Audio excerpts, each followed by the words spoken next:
It's great to have everybody here attending. It's our inaugural Founders Roadmap event, and I'm Marcos Gonzalez from Gonzalez Ventures. Thank you for being here. This event is a co-sponsored event with UCLA's Anderson School's Riordan Program. For those that don't know, at UCLA, the Riordan Program focuses on helping underrepresented students and alumni get into the world of finance and management through mentorship, guidance, training, etc. A great program here locally in Los Angeles, and we're happy to be with them to be doing these events. Today's event is focused on fundraising, and we put out a survey some time ago, and it was by far the number one topic that everybody was very interested in hearing about. So we know in our audience today we have a lot of aspiring entrepreneurs and folks that are out there already trying to make it happen. And this is going to be a great topic to hear from folks that are in the business, have been successful doing it, and learning about what worked and what didn't work for them. But before we go there, I really want to introduce and have you all get to know our two guests today. I'm really happy that our first two guests are Kristen Sonday from Paladin and Adriana Saman from Clocktower. Two great folks that I've known for Kristen for a long time. Adriana, I'm getting to know, and I'm really happy that they're here. Paladin is a company that's based in Chicago and New York that is addressing the justice gap. And they connect attorneys that are doing pro bono work because they want to or need to with families and individuals that need legal help but can't afford to have it, can't afford it. So they're really helping hundreds, thousands of folks, families and individuals throughout the country doing great work.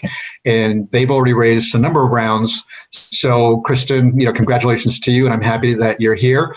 Adriana is a investor with Clocktower. They focus on Fintech investing. She's done a lot of great work in the finance world. She was with JP Chase. First with Chase, doing a lot of work there with the payments world, and then with JP Morgan at the investment banking side of things. And now with Clocktower, she's done a lot of investing, including investing in Latinx founders, both in the US and in Latin America. So to get started, and before we go through the journey of what it takes to raise money and what VC looks for, I'm going to ask both Kristen and Adriana to tell us a little bit about themselves and kind of their journey and how they got here. So I see that Adriana has her microphone on and Kristen's on mute. So I'm going to start with Adriana because of that. And if you wouldn't mind, Adriana, please introduce yourself and give us a little bit about your journey and kind of what brought you to the finance world and then eventually to the VC world. And then we'll ask Kristen to do the same. Yeah, of course. First of all, thanks so much, Marcos, for the opportunity to participate in this. I hope it's a fruitful conversation for everyone that's listening to us today. So yeah, as Marcos said, I'm an investor at Clocktower Ventures. I'm originally from Ecuador. I was born and raised there. I came to the US for college, thinking I would be here only for 4 years and then go back. And it's been 9 years since I've been living here. So in terms of my background, I went to UPenn undergrad. I was a political science major. I wanted to save the world and care a lot about financial inclusion, but couldn't really pinpoint how I wanted to do that in a practical manner, especially when it came to my career. So I went the more traditional route and started my career at JP Morgan doing investment banking and leveraged my Latin roots to add value at the Latin America M&A team, where I was for almost 3 years, covering all sorts of industries, all sorts of processes, sell side, buy side, IPOs, and debt issuance as well. But then I couldn't figure out, I didn't like any of those industries that I was covering. I did not feel like I was truly adding impact in my work. And the little financial inclusion light bulb came back up, and I was like, how do I figure this out? How do I have a job that is fulfilling, fun, intellectually stimulating, but also allows me to truly find meaning in what I'm doing every day? And so then I suddenly discovered the meaning of Fintech, and I was like, oh, that's exactly what I want to do, whatever that means. And I wanted to join a startup originally, actually. But I was on an H-1B sponsorship at the time, and I couldn't really get a startup to be willing to take me on that legal status. And so I stayed at JP and joined a corporate team. So I switched internally for the digital payments team at Chase, where I was doing strategy working with the product managers and the engineers for the Chase app, where it was pretty interesting. We were thinking about features we should add. We were constantly tracking the new startups that were coming up and how we should think as incumbents in order to enhance our defense strategy. So I did that for a year, and then very serendipitously came across Clocktower Ventures through LinkedIn, really. And then I was like, this is exactly what I should be doing. Like, I want to be on the other side. I don't want to be within the corporate world. I want to help founders or entrepreneurs fulfill their dreams within fintech. That's like win-win. They can change the world, help people have access to financial services. And then I also get a lot of fun by interacting with amazing people and just learning from them every day and empowering them with resources. So I moved 2 years ago to LA to join the team at Clocktower Ventures, and it's been history since. We were an early stage fintech focused VC. We invest seed through Series B. We have a unique mandate where we never lead rounds, we never take board seats, so we always co-invest with other amazing lead VCs. And our value, it really comes from being experts in financial services, having a differentiated network on that side of the world, and also offering access to our founders to our portfolio, which now has 85 fintech companies all across the verticals, fintech verticals, and has proven to be quite synergistic for founders. We invest primarily in the US, but also in Europe and also in Latin America. Excellent. Thank you. Thank you, Adriana. Kristen? Sure. Well, thank you so much again for having us. We're so delighted to be here. And my journey is a little bit different, although I also started off studying political science at Princeton. And my first job out of school was actually with the U.S. Justice Department under Obama, doing international criminal work in Mexico and Central America. So I was splitting my time between DC and our embassy in Mexico City, working to extradite fugitives back to the U.S. and covered a lot of the jurisdictions on the West Coast. And working with DOJ and kind of seeing how things worked from an international and domestic perspective really made me aware of how complex our judicial system is to navigate. And, it's hard enough if you're American and you speak English. And if you're not, and English is maybe a second, third language, it just feels really impossible and burdensome. So I knew I wanted to do something on the ground to really help people get access to lawyers to navigate our system more efficiently and successfully. But I also decided I didn't want to go to law school, so I wanted to approach it from the private sector. So after a couple of years at DOJ, I joined the founding team of a startup in New York called Grouper, which we took through Y Combinator and ended up scaling internationally, raised a number of rounds. By the time I left, hired a pretty sizable team. And that's really where I learned how to grow a startup from the ground up. So not necessarily being a founder straight away, but joining the founding team and being able to watch and learn as we grew the company was really instrumental in helping me later on down the road as a founder myself. So grew Grouper for a few years, and then I met my co-founder for Paladin a few years ago through a mutual friend, Felicity. She was a litigator at a big firm in New York, and she had just come off of winning asylum for a Colombian man and his family who were being persecuted by a local guerrilla group. So we got to chatting about access to justice kind of more broadly, and then her pro bono work more specifically. She had done a lot of pro bono with the UN, the International Criminal Court, and we got to chatting about how kind of disjointed the system is. It's very underserved, especially from a technology perspective. And we got to brainstorming, giving her background in pro bono specifically, and my background in tech and social justice through DOJ, as to how we could leverage technology to help more people get access to more lawyers. So that's how the idea for Paladin kind of came up. We did a lot of user testing in the beginning, initially started off with kind of a marketplace model, matching lawyers with individuals in need, ended up going through Techstars Chicago in 2017 and pivoting into more of an enterprise SaaS type of model to help law firms and in-house corporate teams and bar associations to help streamline their program and increase engagement.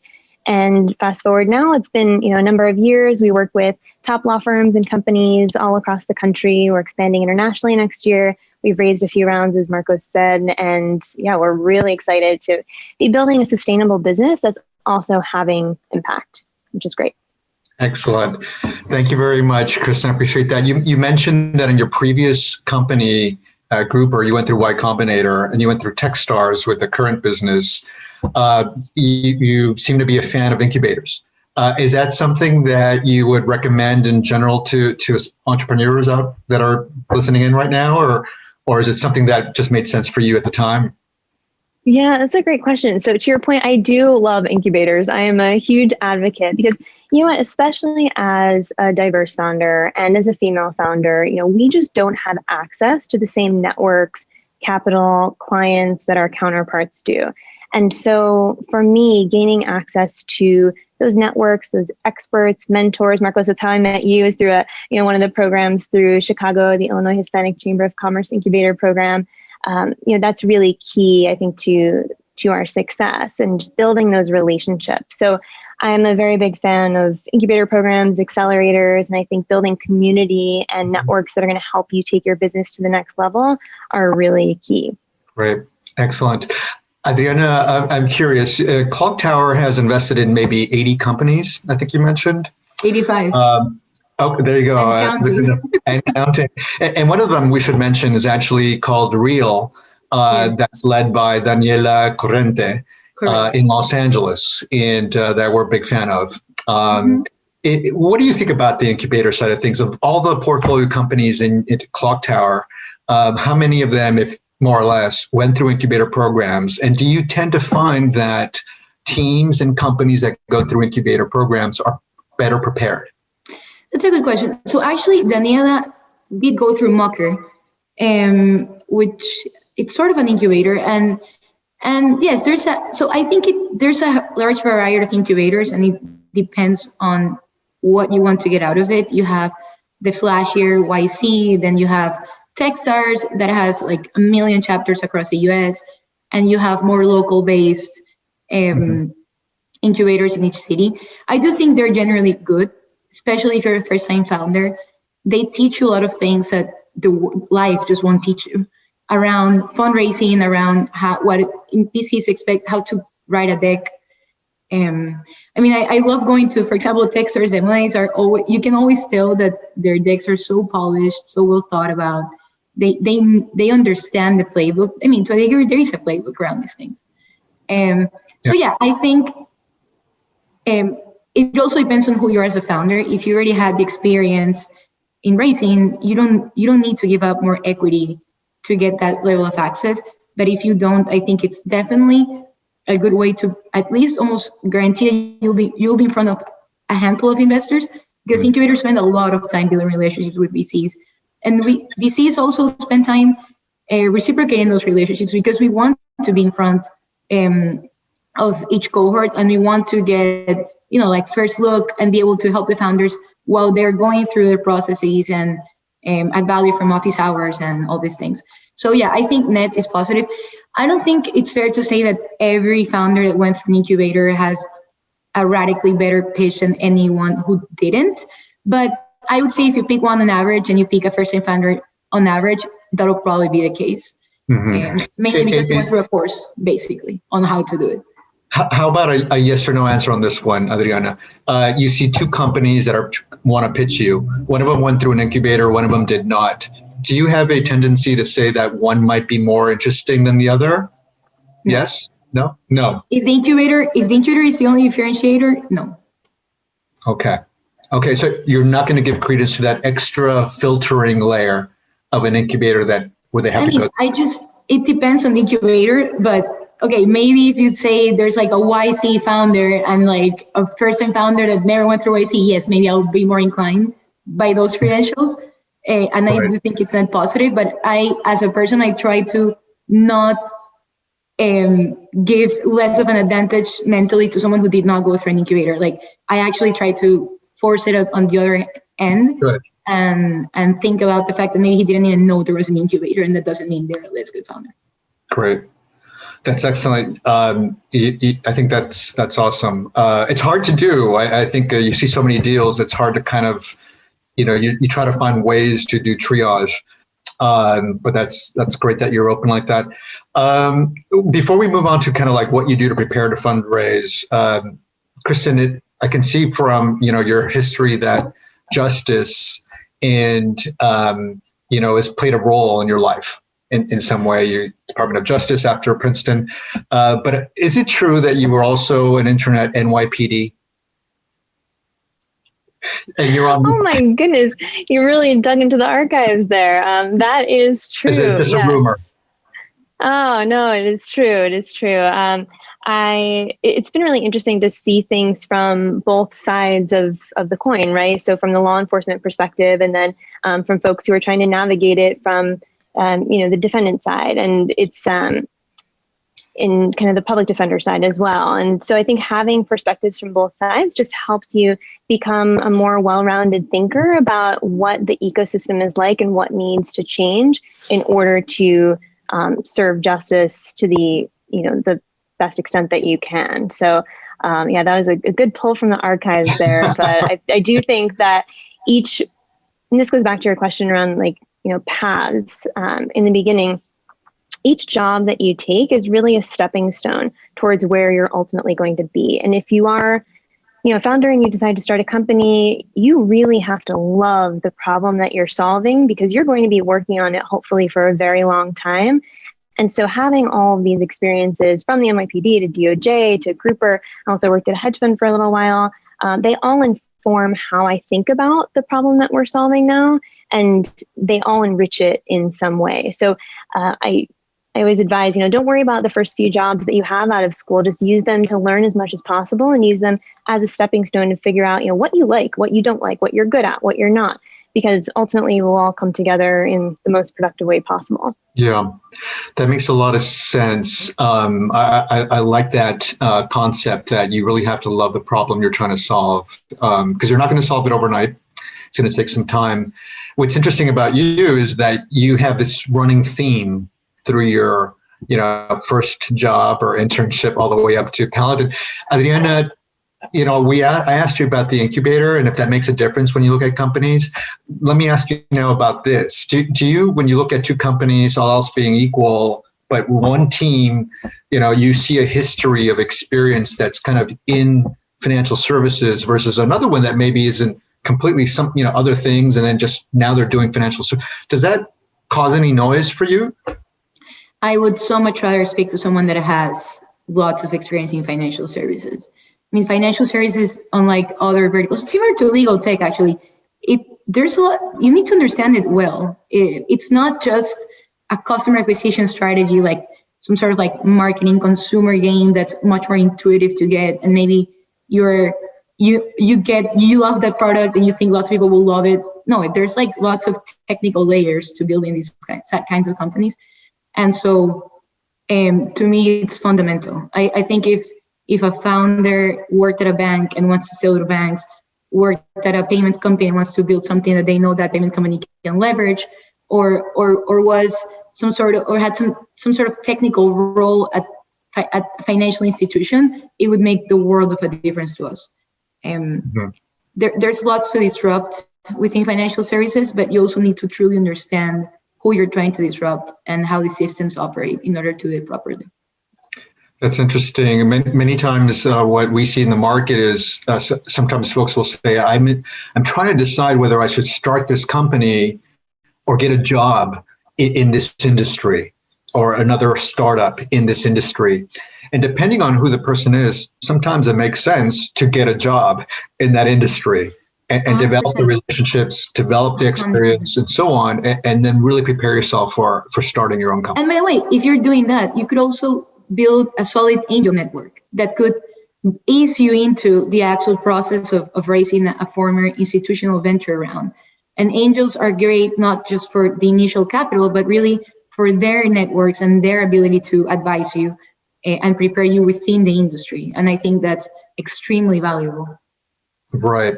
Yeah, it's a great thing to highlight, I think, in terms of when you're a aspiring founder or an entrepreneur looking to consider the timing of everything and when's the right time. Do you feel, right before we get into kind of more brass tacks here, the year 2020, has that generated more pipeline and interesting opportunities for you, Adriana? And then I'll ask Kristen the same thing in terms of just what she sees in the market. For sure. I mean, Fintech has exploded this year. COVID has forced everything to digitize. And so suddenly people realize that they can use Apple Pay when they go to the supermarket. Suddenly people want to only use it because they don't want to touch cash. People have to order stuff online much more often than they used to.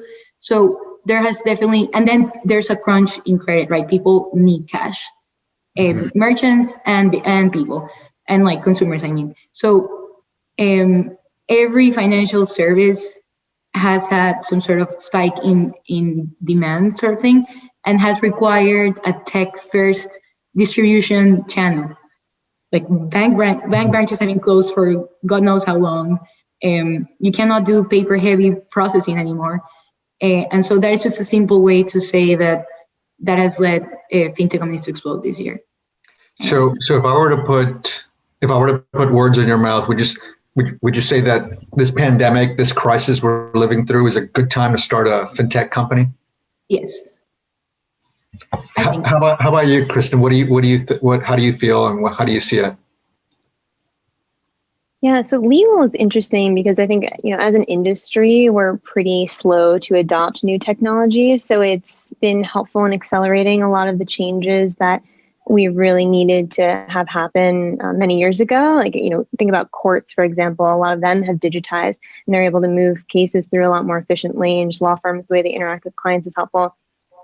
At the same time, a lot of clients who need free legal help don't have access to basic technology. So we're encountering new problems exaggerated problems in access to justice gap that we hadn't seen to this degree before. So there's some friction around that. I think in terms of the business, though, I mean, we are very lucky in that, in our line of work, our entire mission is to increase pro bono engagement. And between COVID and recent racial justice events, we have seen, in the election, we've seen lawyers stepping up really like never before to help support those in need, give back to their community, and get involved. So we've seen a renewed commitment from both individual lawyers and law firms to really scale up their pro bono programs, and our technology helps them do that. So that's been a win for both sides.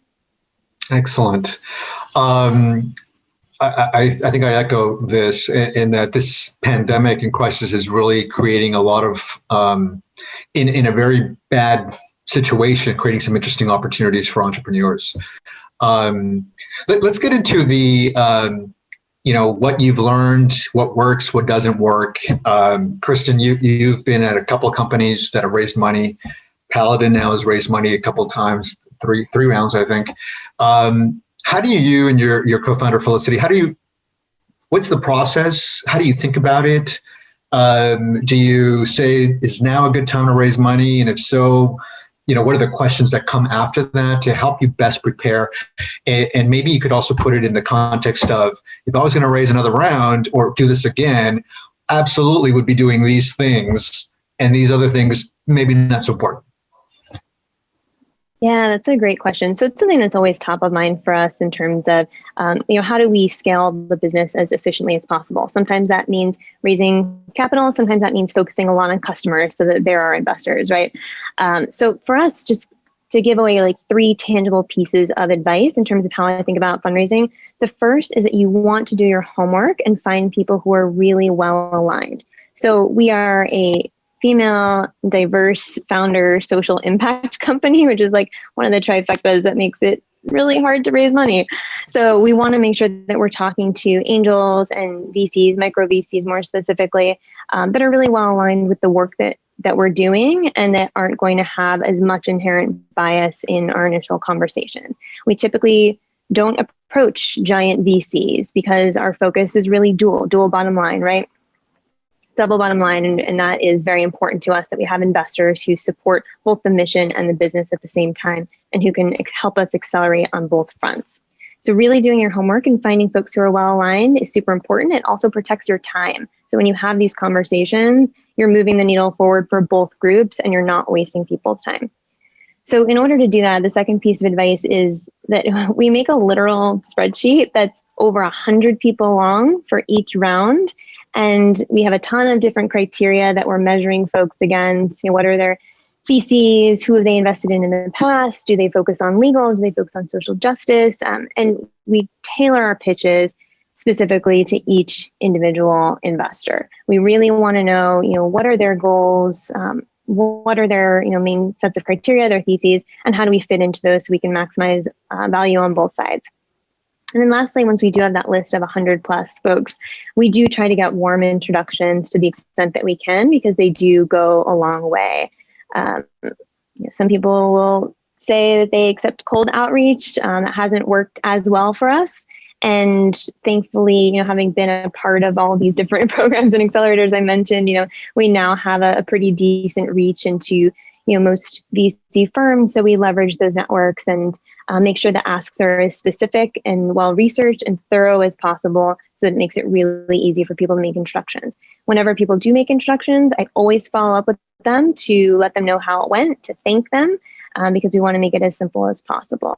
So those are kind of the three ways that we think about things. And I think the more intentional that you can be with who you're reaching out to, the better. I guess last piece of advice, because I also get founders asking me like, oh, who do you think would be a good fit for my startup? I have no idea. And I don't have like the time and the bandwidth to figure it out. So my advice for founders who want to ask other people for introductions is to do their homework on who they think would be a good fit. If you find people who are connected to me on LinkedIn or other networks, then feel free to send like a very direct ask. This person seems like they would be a great fit for my company because of XYZ. Would you be open to an introduction? I'll forward that along. I just did this yesterday for someone in our Chicago network. Making sure to get the double opt-in before you make that introduction, and then closing the loop is all really helpful. So in the same way that I ask people for introductions, I also make sure to offer introductions to other folks so that the ecosystem kind of moves both ways. That's great. That's a lot of information. It's a good thing that this is being recorded, Kristin, because there's a lot of great tips there that we could spend an hour unpacking. But let me zero in on a couple of essentials there and turn it to other. And that's that preparation, research, and hustling for the warm intro. Adriana, can you tell when someone that's reaches out to you hasn't prepared? Hasn't done and that's I think the way Kristen said it was just so well put. Like everything she said is so true from the other side. It is true that cold inbounds are not as effective. I tend to just ignore most of them, like not to say 99%, unless there's some real reason why I don't think I should. But it's ironic because I also cold ping startups. When I hear about a startup that's raising and no one can or wants to introduce me to them, I reach out to them on LinkedIn and I try to be as personal as I can. And I hope that our website and our track record makes it interesting for them to want to respond. They do tend to respond, not all of them. But I think there's a pretty okay hit ratio there, that there's actually been 2 investments that we've made that I cold ping the founders on LinkedIn. So I guess what I'm trying to say, it sort of depends on the end that you're doing it, and also the way you do it. But if it really comes down to that, I guess you can try. But as a founder looking for an intro with a VC, I think warm intros are super important. I mean, on the other end, I take any intro that VCs that I trust send me. I sometimes don't even look at the deck at the moment. I obviously read it before the interview, the meeting. But if someone I trust says I need to see something, I'll always look at it because there's a reason why that person sent it to me, and whatever the reason is, I think it warrants my attention. And so warm intros take you a long way. And then research, to your question, Marcos, you can totally tell if someone hasn't prepared. You can also tell if I just give the entire pitch in Clocktower and the founder didn't even listen because they were like, oh, so you lead rounds or you don't lead rounds? I'm like, just like the whole spiel is that we don't lead rounds. That's like the one thing people know at Clocktower. And that happens more often than you would think. So, but then it's also so impressive when a founder tells me, by the way, I checked your portfolio, you did this in this company, and they're so great. That's exactly the kind of model that I'm striving for. Like it makes such a difference from the get-go in terms of my my openness around the pitch and willingness to help, just because I feel like they also cared. And then research preparation for sure, and then household your return. Yeah, I think those were my points I wanted to go. So you generally agree, you can tell as an investor that's approached, this makes a difference. And if somebody's not prepared, it sounds like it doesn't help their chances of moving forward. For sure. They need to have like some sort of rocket ship where I was almost like baying my way to be in front of them. And I'm like, okay, it's fine if you didn't prepare because I am the one that wants to talk to you. But that's not most of the cases. And I think generally it's a mutual display of respect that both ends prepare for the meeting. Like I also prepare for my meetings, and I make sure that I read the deck or did some quick website search on the founder background and understand who I'm going to talk to. Adriana, I'm glad you said that. I was going to ask you, before you said that, I was going to ask Kristen, well, if everybody agrees that the entrepreneur has to prepare, I wonder how often the VCs prepare. And so I was going to ask Kristen, when you go into pitch VCs, do you feel that they're prepared in terms of the business? And so this is a question for Kristen, but as long as, Adriana, do you feel you prepare for most of the pitches that you hear about? Do you want to start, Kristen, or should I? Well, I'm asking you since you're on right now, but I do. So the thing is that because I only do fintech, I require less and less. If I'm looking at a challenger bank, I know what I'm going to ask, but I always make sure I understand the gist of the company and who I'm talking to. Like I always go to the LinkedIn profile of the founder as a habit before the meeting. Like I always do that. And if they send me a deck, because they send me a deck, I'll take a look at the deck. Okay. Maybe I won't read it entirely, and that's why that's a different topic of it's important to write decks that convey the idea very quickly, because you truly don't have that much of an attention span if you want to be very honest around like the first look. But yes, I won't take a meeting just cold, not having any idea of what's going to happen. Got it. I hate to. Kristen, do you feel that in your meetings, VCs have prepared as well as you have? That's a good question. It really depends on the investor and their background, like especially because we kind of straddle enterprise SaaS and social impact and legal. Depending on the investor's background, they kind of understand the concept sometimes better than others do. But it is interesting, like, within the first few minutes, you can tell straight away whether they get it or not and how much education you'll have to provide about the larger issue that you're solving, especially if you're like us and you are a new product category, and there's a lot of education around that. So it really just depends on the individual's background. I'd like to move on. Thank you, Chris. I'd love to move on to more of you've done the research, you've prepared, you have a warm intro. The day's going to come up now. You're going to go pitch your business to an investor. And I'd like to kind of understand a little bit about how you prepare for that, which is different than just kind of researching, who should I pitch? It's more of like, how do I pitch this guy or this gal or this fund? What do I need to kind of have in the deck? What are the tools that I need to have ready? And what's the content or the bullets that I need to kind of really, hit? How do you think about that? And then what are those things that you prepare for when you're actually going to go do pitch? Yeah, sure. So I can start. So the three big things I think about are, number one, obviously the deck, making sure that I know the problem that we're solving and, the market that we're playing in. The second is the financial model and what traction and revenue and expansion and growth look like. And then the third is around go-to-market strategy and how we're going to achieve our goals. So for us, it's really interesting because because you're pitching so often, you tend to get the same questions over and over again. And so you learn to kind of preempt those questions throughout your pitch. Similarly to sending off those initial intros, you want to make sure that you're doing your research on the actual investor that you're pitching. So I always try to find someone at the firm who has a background in legal or social justice or something that resonates with the problem that we're solving, because they'll typically understand it a bit faster than others. And then you want to have all your points down, you want to have your numbers down, you want to have your traction and your growth down, and you want to tell the story in a really compelling way. And then, as you evolve and you do more pitching, the questions that people tend to raise over and over again are typically the things that you should be focusing on. And that's where we kind of tailor the pitch as we go. Somebody describes this process as a game, and you have a game plan when you enter the room. but you don't always follow that game plan, and you have to be ready to all of a sudden do a little ducking and counterpunching, and so can you maybe describe like an event or an occurrence where you were taken by surprise at a meeting, perhaps?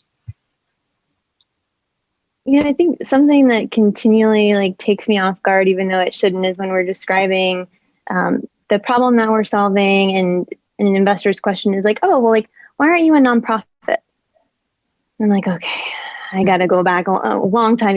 What is this? What is the TAM? What's the total addressable market here? And it's like, okay, 5.1 billion people in the world don't have meaningful access to justice. It is a significantly under-resourced market where there are very few players, which is where our opportunity is, and which is why there aren't a lot of similar companies to compare, why we don't have big competitors, and why this problem really hasn't been solved before, right? So then linking that back to like the business model and how we can build a sustainable business at the same time we're increasing impact, and that they're not mutually exclusive. Those are objections that we continue to hear, and that is frustrating for me, because I want this type of work to be seen as something that's scalable and venture backable. And at the end of the day, we are an enterprise SaaS platform that happens to scale good. And learning how to shift that conversation so that we don't get pigeonholed straight away has been a challenge, and something that we are constantly thinking about. So you start to learn what the objections are and what the mindsets are of an investor. So your pitch evolves. It has evolved, I'm sure, from when you started. Absolutely.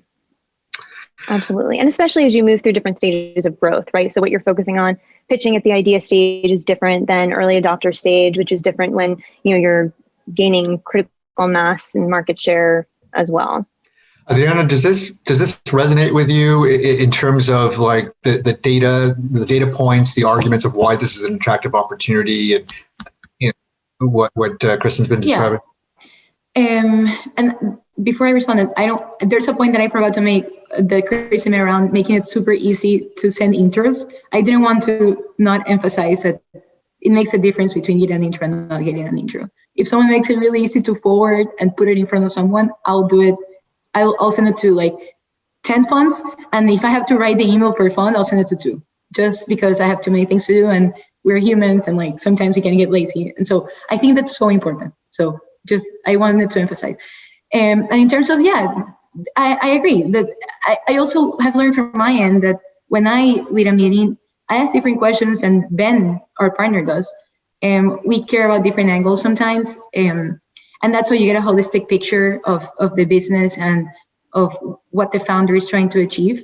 We normally at the seed stage don't get caught up on TAM questions, because we think the founder quality and the way they're thinking that they want to achieve their vision matters more, and TAM will open up by itself if that's the case, unless it's extremely notoriously niche or something that we have already learned by prior experience that doesn't work,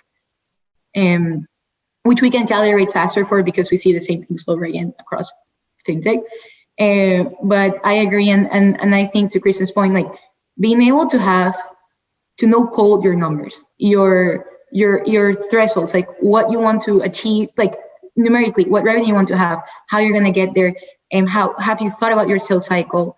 Have you thought about, I always ask what could go wrong? Like, what's the hardest thing that you think you'll need to overcome? And I also think it's super important to see a good grasp of the competitive landscape. Like that I care more about than the TAM, because it shows the founders' awareness of what they're trying to achieve. And you would be surprised at how many people I've met that don't tell me seed companies that are raising almost at the same time or have just raised in basically the exact same vertical. And I've seen it. And like, if you don't tell me this because you don't know, that's bad, or because you don't want me to know, it's even worse, because you're just not being transparent around the true challenges you'll have to overcome. And I think that's super important. Yeah, that's an interesting point, Adriana. And as long as you're talking, you've seen a lot of pitches. How many pitches do you see a month, do you think? Oof, that's a good question. If More or less. I would say like 5. It could average like 4 per day, so 20 per week, so like maybe like 80 per month, or like 100. Yeah, that's a lot. That's a lot. So you're getting a lot of data, you're getting a lot of experience. What is the kiss of death? What are those, the 2-3 things that you see over and over that makes you just say, okay, this is a no? Is there something that is just like, Yes. If you're a founder if you don't understand your industry extremely well, it's a no-no. And I'll give you a very concrete example. We had a meeting with a founder that was trying to start an insurtech company and did not know what a loss ratio was. And so for us, that was like, we cannot invest, or combined ratio. Like, they didn't know one of the extremely basic industry metrics. And so, yeah, it sounds funny, like, oh, they can learn. No, you're trying to start an insurance company. You should know that. It's very fundamental to how well the business will perform. So to me, that's a no. You need to know your industry in and out, your specialization in and out. That, and then the competitive landscape is a total turn off. Maybe because I'm so specialized that I truly see so much, it bothers me when I call out competitors to a founder and they're like, oh no, I haven't heard of that. I'll write down the name. I'm like, you should have heard of that. I think those are everything else. I'm not sure if it's a right, but those are key mistakes. They're mistakes because you should know these things. You can't. Right, you can control for them.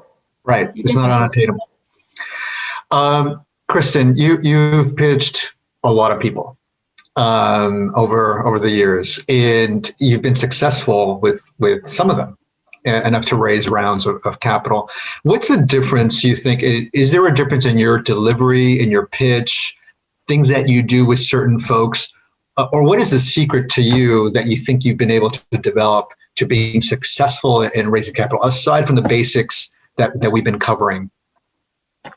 Yeah, that's a good question. And, I think it does kind of come down to what we've been covering, right? Like, you have to, do your research, find out for whom you would be a good fit, who would be a good fit for you, where that synergy is. And I think, the best investor meetings that we've had, we come out of them and say, wow, like, this person, not only understands what we're trying to do, but they have the network and the conviction to help us make this happen. And this is going to be a partnership, not just a transaction.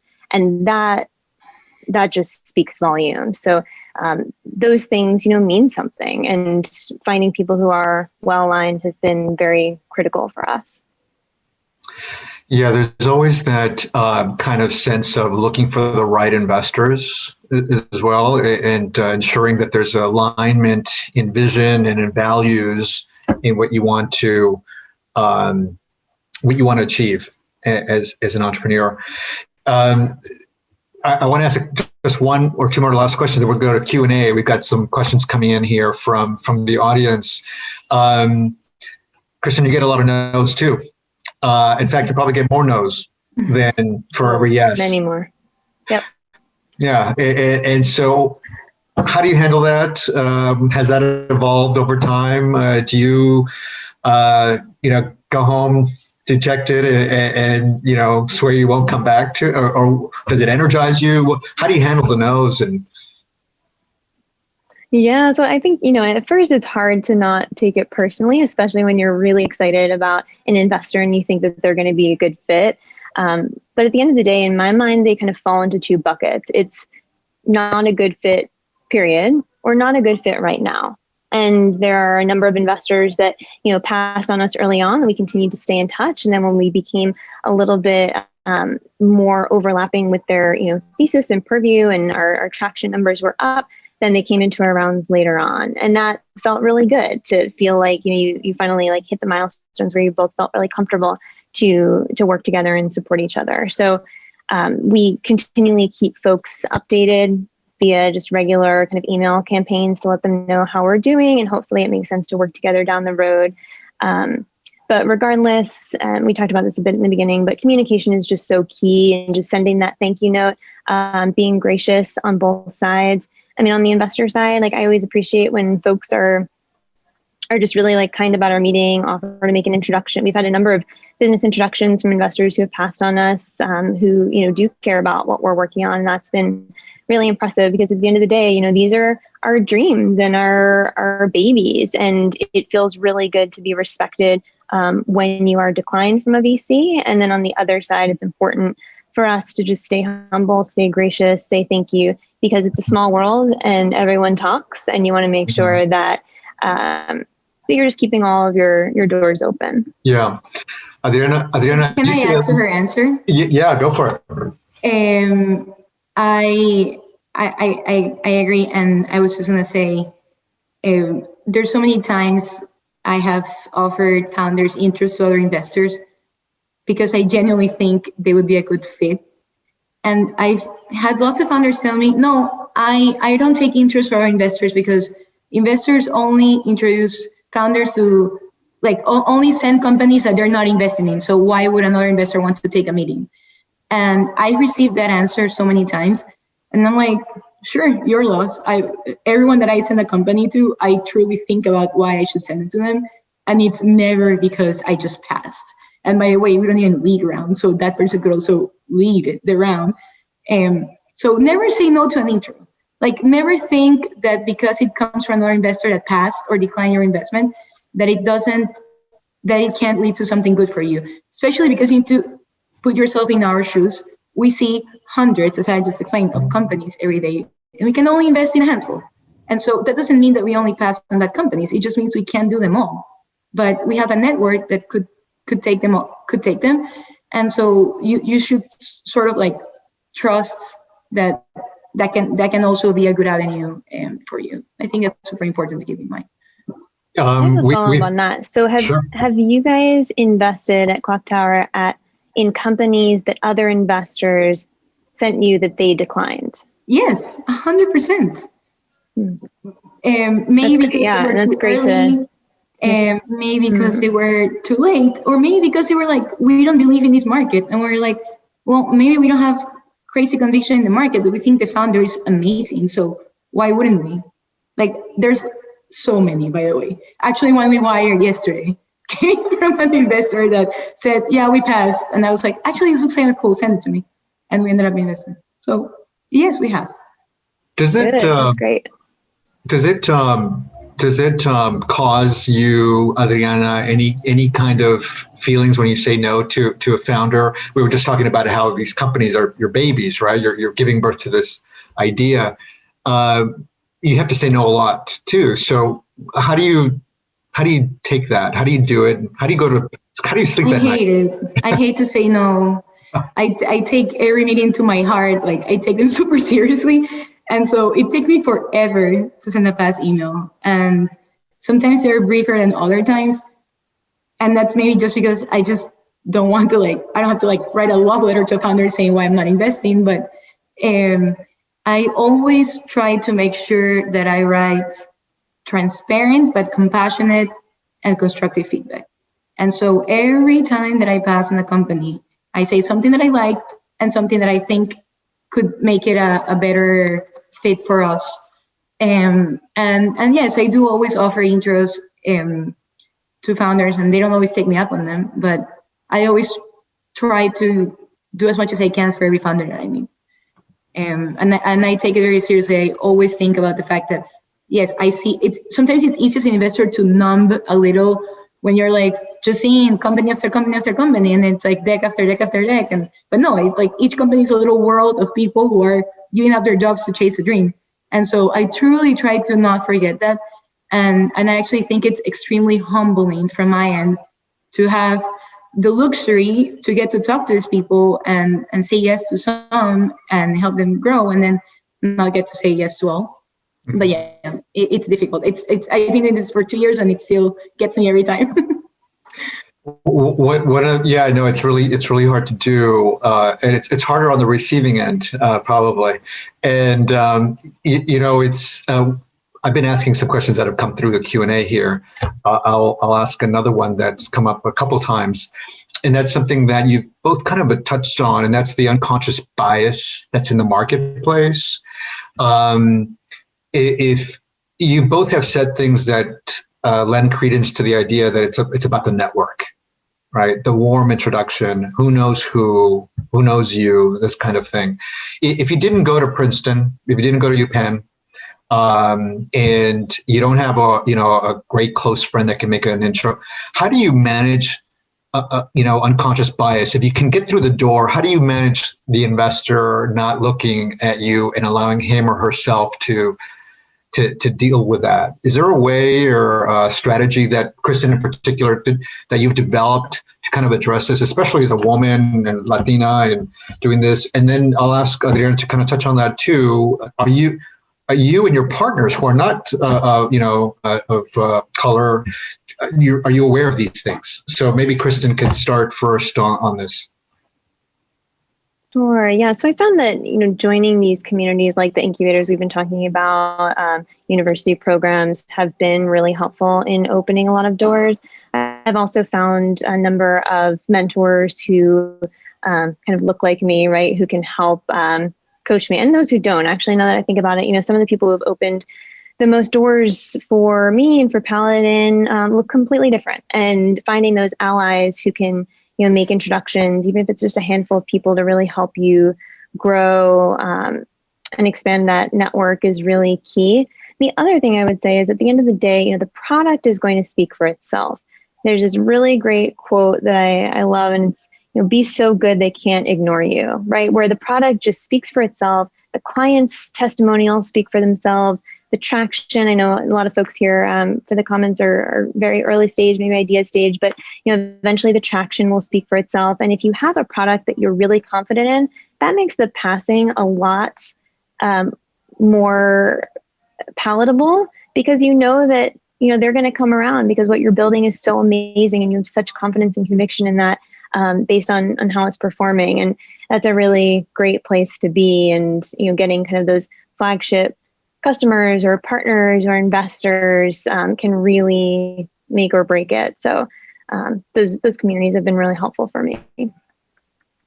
Great. So leveraging credentials like accelerators and incubators to kind of reinforce you, number one, and number two, developing a product that is actually very compelling and you can show traction in numbers. Let the numbers do the talking, so to speak.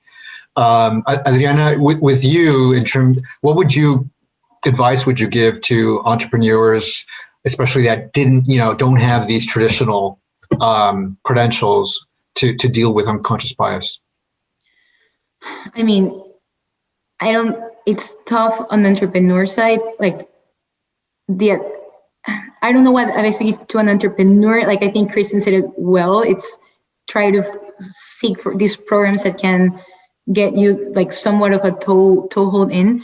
But as an investor, the way we try to deal with this at Clocktower, we try to be very conscious. I don't think anyone can claim that they do a perfect job, but at least in our end, we are aware that there are certain things like ability to speak English and your accent, your color, your gender, that will affect your impression of the company, of the founder, even if the company on deck seems perfect. And so we have an internal rule where if there is a founder that is female and or minority in race, we definitely take 2 meetings. Even if we think at the first meeting it is a pass, we make sure that the entire investment team has at least had an opportunity to hear the pitch. And then we decide properly. I don't think that solves it all, but at least it controls if one of my partners looks at a company that's a Latina and the woman got nervous that day because she couldn't speak English very well, and then I talk to her in Spanish and she crushes the pitch. So that's how we try to control for it. And we are just very open about it. So sometimes if we feel that something went wrong for external circumstances and not for the pitch itself, we give another try. And it is, at scale, it gets annoyingly, like logistically difficult, but we think it's so important that we're willing to put the time. And also minorities, by this definition, are minorities, so there just aren't that many cases. And so the other side of the coin is we're proactively trying to broaden the pipeline and make sure that our funnel encapsulates a wider variety of founders from the very top, which is difficult. So I am being much more proactive about working with pre-seed, early stage VCs that only look at minority founders And I offer free office hours. You can see a link on my LinkedIn if you want to join. To any minority founder who wants extra official advice, we have like a little group of 4 or 5 young VCs that do this. And I just try to just like stay aware of what else is out there in order to make sure that we see as many founders as we can. That's great. What's it called, Adriana? What's that organization called? It's called Access Project. Access Project. Yeah. Great. For founders out there that are listening in that would like to get some additional help or mentoring and guidance. Yes, it's accessproject.co. You just look at my profile. On LinkedIn. The link to the application is there on my LinkedIn. Great. But yeah, accessproject.co. So yeah, that's one way. Great. I'm going to ask one last question, and then we're going to get to kind of your last pieces of advice. And there's so many more things I'd love to ask you both. But this is a question that came up here in the Q&A. Is it possible to have overexposure as a founder? Somebody asked what you all think about if you look for every possible opportunity to pitch your company and put it out there, whether it's demo days, whether it's pitch days, whether, is that a good idea or not such a good idea? Really good question. I think there are degrees where it's too much. And there are some companies where I'm like, you're almost like removing your own value by just trying so hard in so many ways. And so, yeah, I don't know concretely like a number of pitches or number of events where that becomes a lot, but I think it's easy to feel it when it's becoming a lot. And people can tell, I'll tell you that. do you feel because you sense desperation or something or what? Yeah, I think there's a fine line between being a true hustler and showing yourself as desperate. So I appreciate when someone is like, here's a list of people I want to talk to, like help me get in front of them. But then, for example, there was this founder that did this, gave me a list of people he wanted me to introduce. And I didn't want to send it to everyone because I don't like to spam people with things that are not their fit. But that founder went ahead and like coping every single one of them on LinkedIn. And I didn't encourage that, but he did get more initial meetings than he would have anticipated. And I think that I'm raising money. So He did it well. All right. But so there's a line.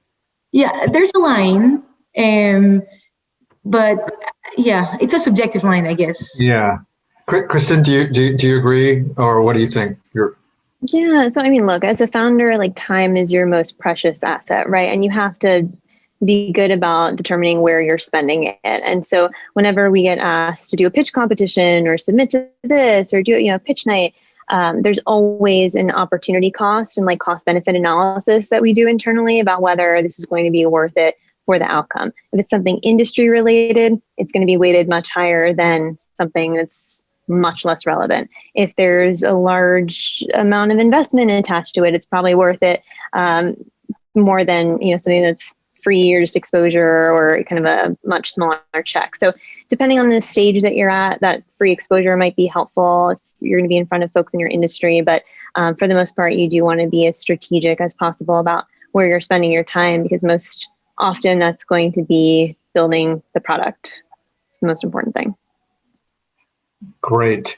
We have 1 minute left, so we're going to have to hold off on other questions, I think, at this point.